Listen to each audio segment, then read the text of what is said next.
Now we have a recorded presentation by Evangeline Nwokah, and she is a professor of communication sciences and disorders. She teaches courses in language science and related areas. Her expertise and research is in language, humor, and play. She is also a licensed pediatric speech-language pathologist. Her publications include studies on family slang, child narratives, and verbal humor, and she has presented at ANS conferences in the past. Her paper today is on a comparison of the anthropomorphic naming of miniature animal characters for American and non-American markets.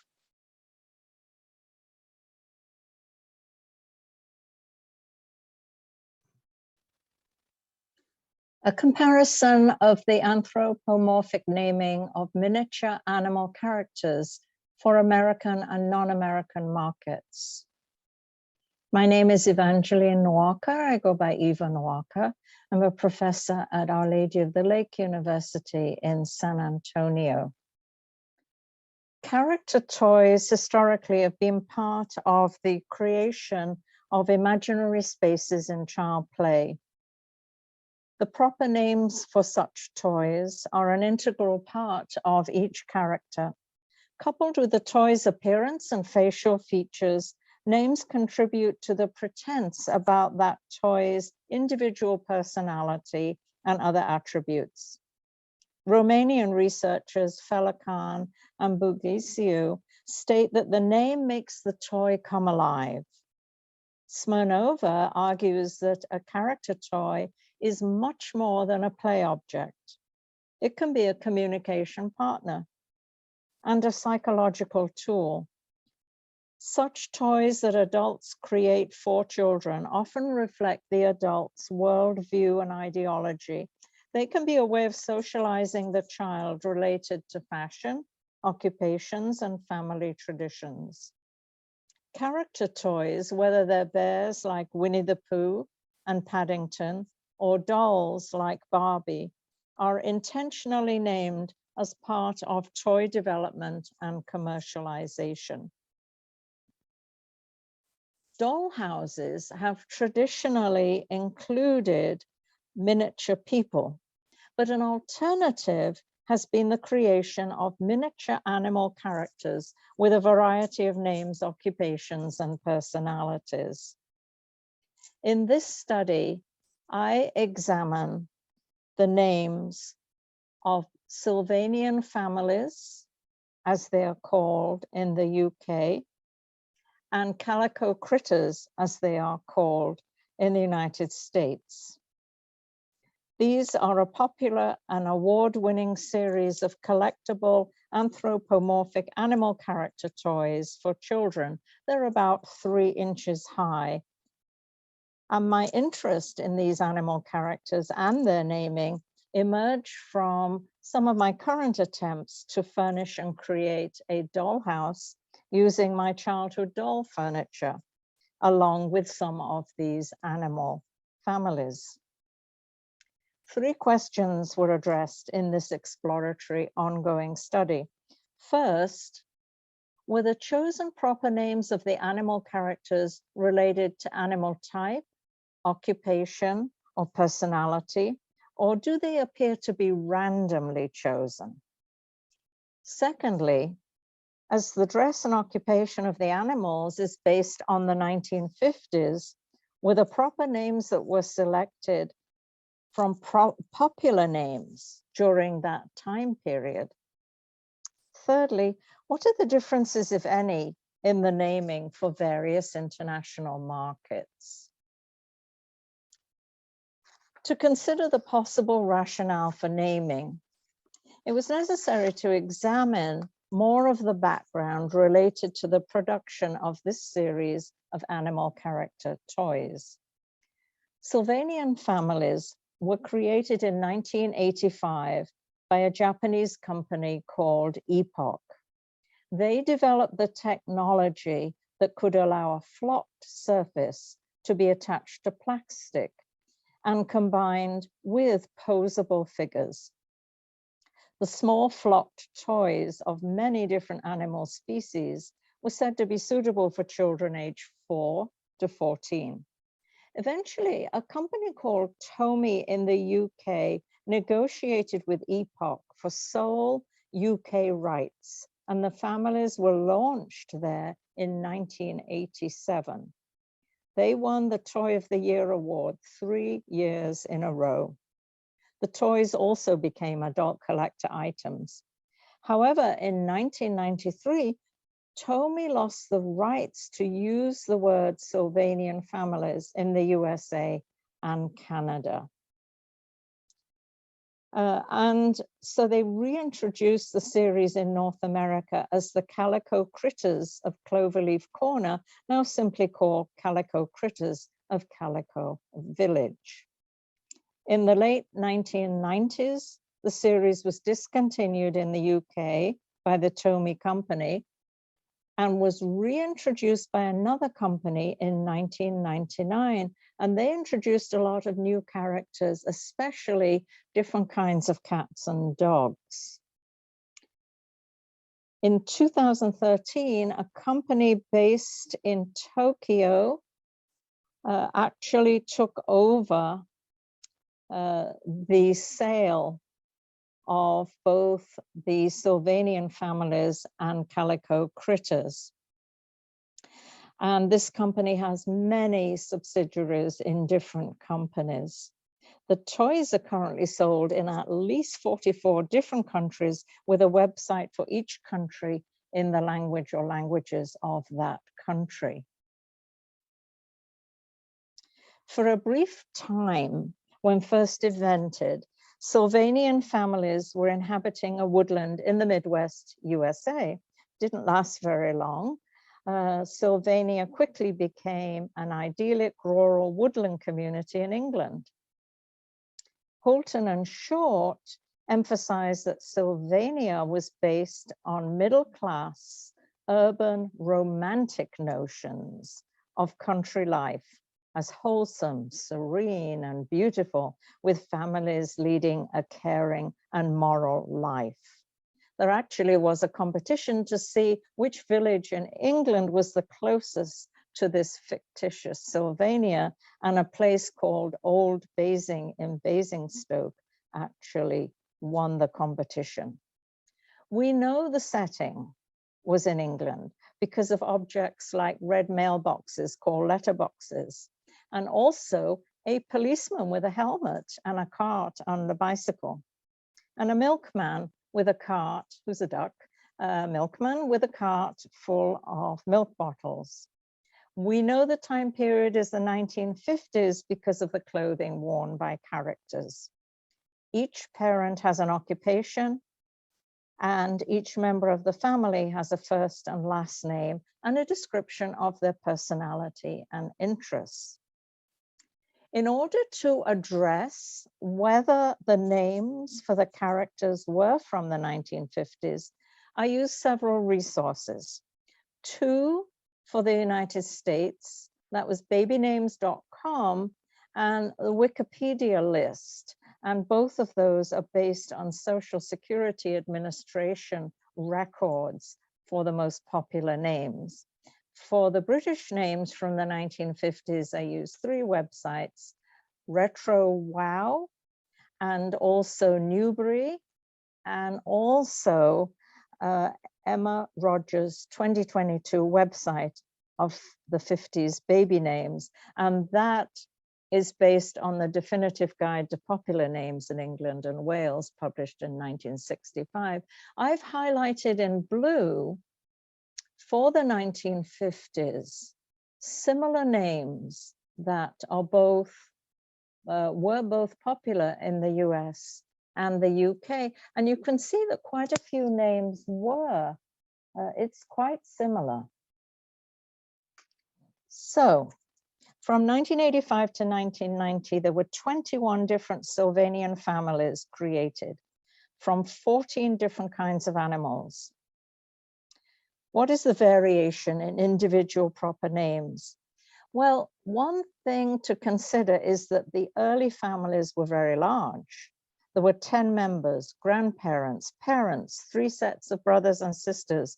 The youngest were twin babies. Sometimes there was an uncle and cousins, but later productions of these families limited the family members to 6. Examples of the first Sylvanian families reveal that about half or more of the names were related to the animals or their habitat. But for the remainder, it's difficult to identify a rationale or a source. They definitely were not related to popular 1950s names.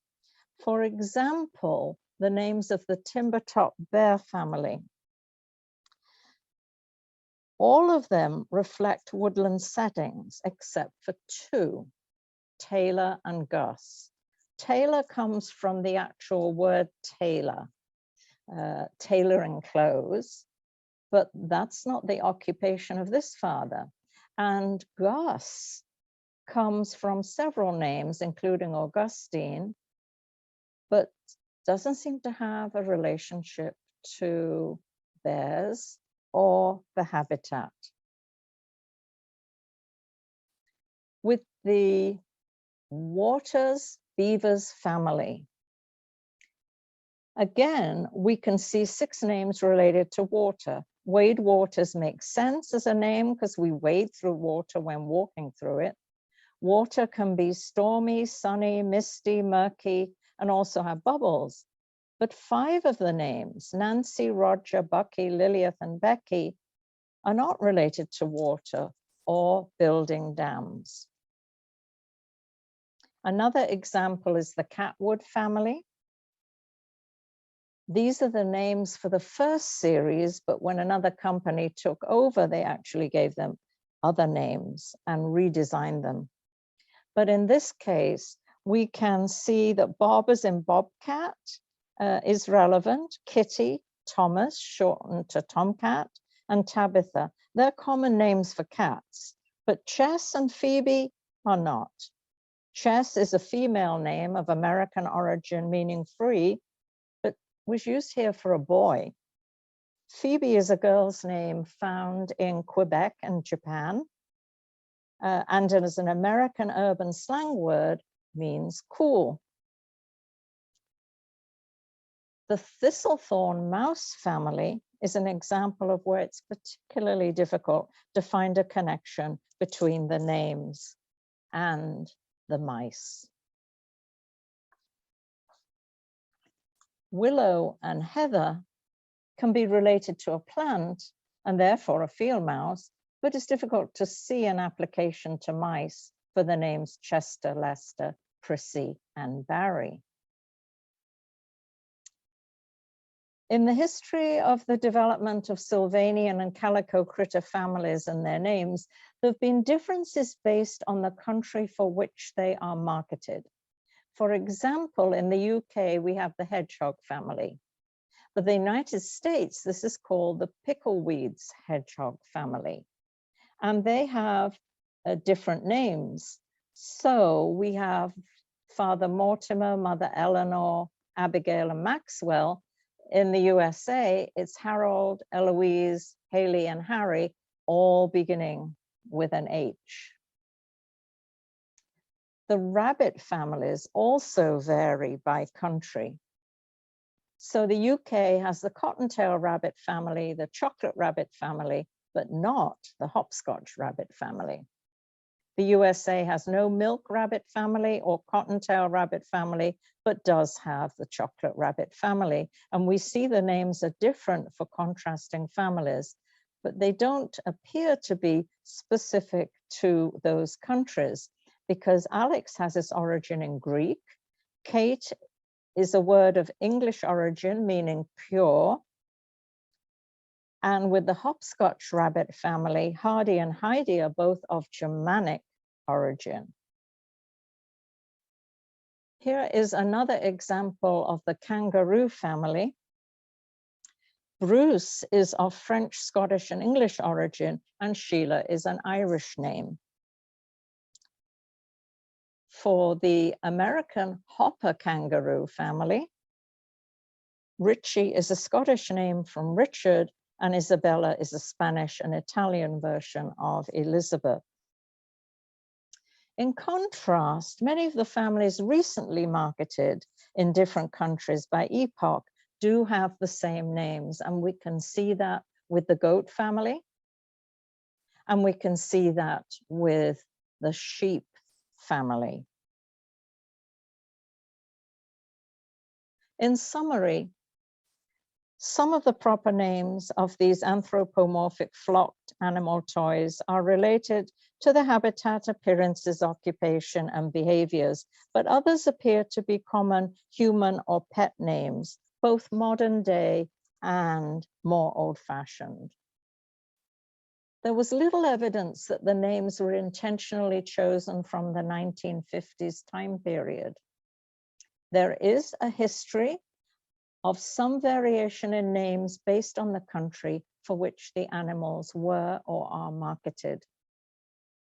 With changes in the company ownership, the names appear to have increasingly become everyday popular names given to children, with less connection to the individual animal and its characters and behaviors. Here are some references.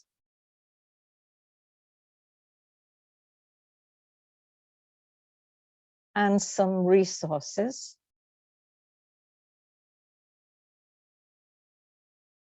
And I welcome any questions, comments, or suggestions, especially as this is a work in progress.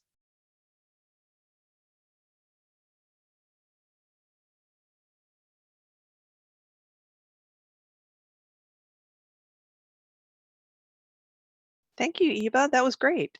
So interesting. Questions from the audience? I have a question to get started. Do you think that the trend towards just using popular names is meant to have the children identify with the characters more, that the characters have names that are either familiar to the children or that they themselves have? So whereas kids might not have names that were popular in the 50s, certainly, you know, more kids have modern, I'm going to say modern names now that might be used by the animals. Do you think that's right? There's certainly commercial toys, and so companies are going to want to make a profit and market them as much as possible. So I think that that's a very valid suggestion, choosing names that are popular.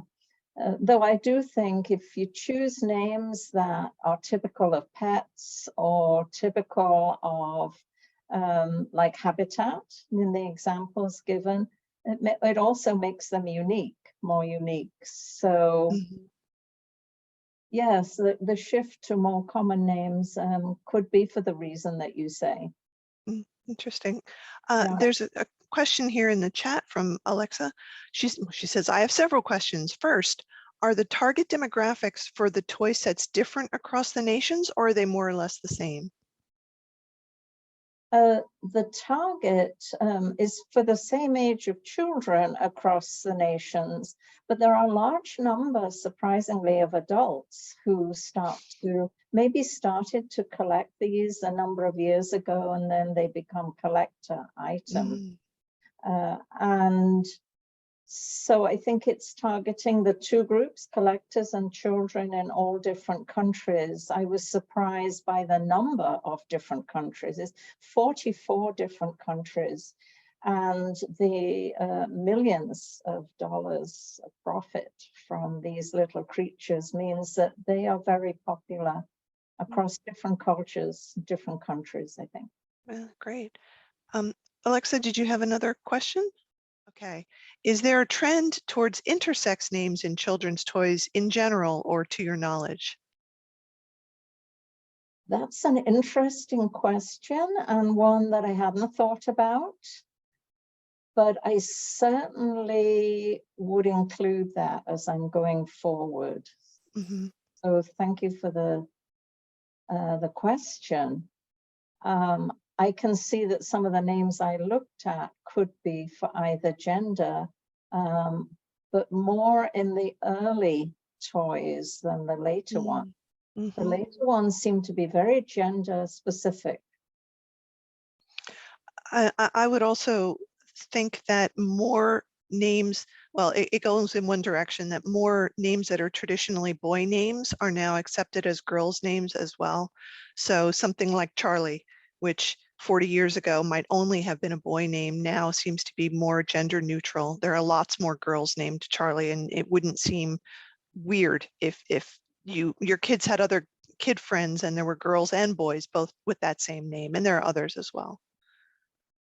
Yes, there is some historical discussion about designer of the earlier toys was encouraged to include at one point a gay toy, and it was taken out of the collections because the person in charge of designing them felt that they wanted to appeal to the parents' very traditional views. Mm-hmm. And so they tended to keep that way, even with the dress, the costumes. Mm-hmm.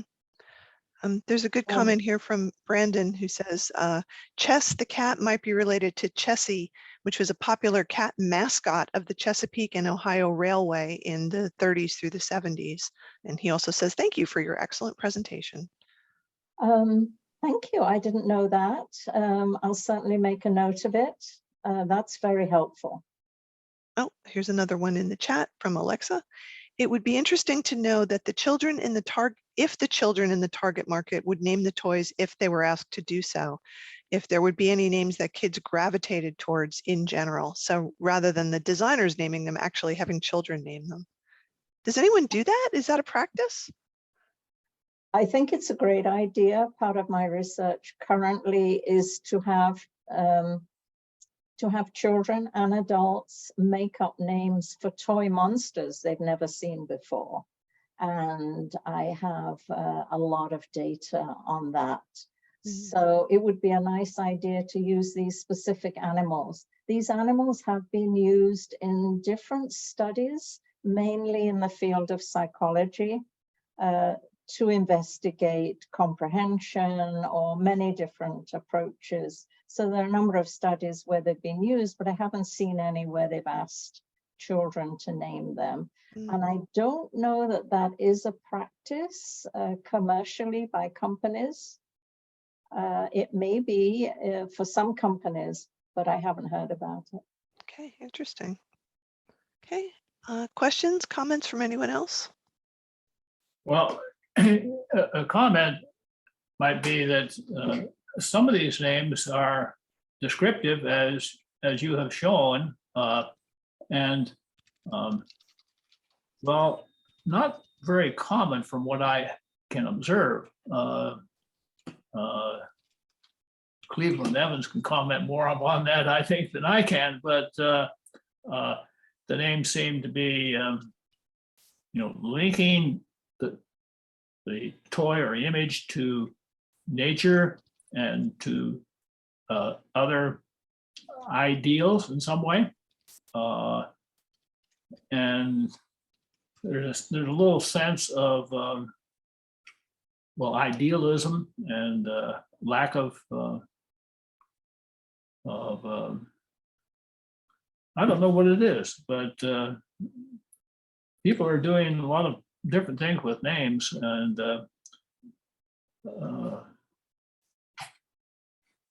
these seem to be really kind of stereotyped a bit, which is, of course, a part of the selling to parents. They're being sold to parents rather than to children. I can remember when my parents gave us stuffed toys or whatever. It was always with the question, well, what are you going to name it?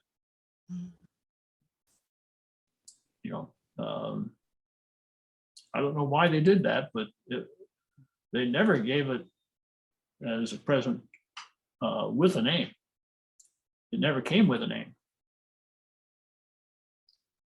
Have things changed? That's a good point. Yes, often we're asked to name toys when we're little. My first doll, I was asked to name it. Of course, I was in England and I called it Elizabeth. Well, something that's in the brain. All right. Well, if we are finished, wait a minute, one more over here. In terms of the bear family, Ivy is now very popular for babies in both the UK and the USA, much more so than when the toy was created. Birchwood have always been rare despite the famous senator from Indiana. Oh, thank you for sharing that information. Yeah, that was Cleve. I knew someone named Birch. That was not in college. That was not her given name, but that was the name that she had adopted.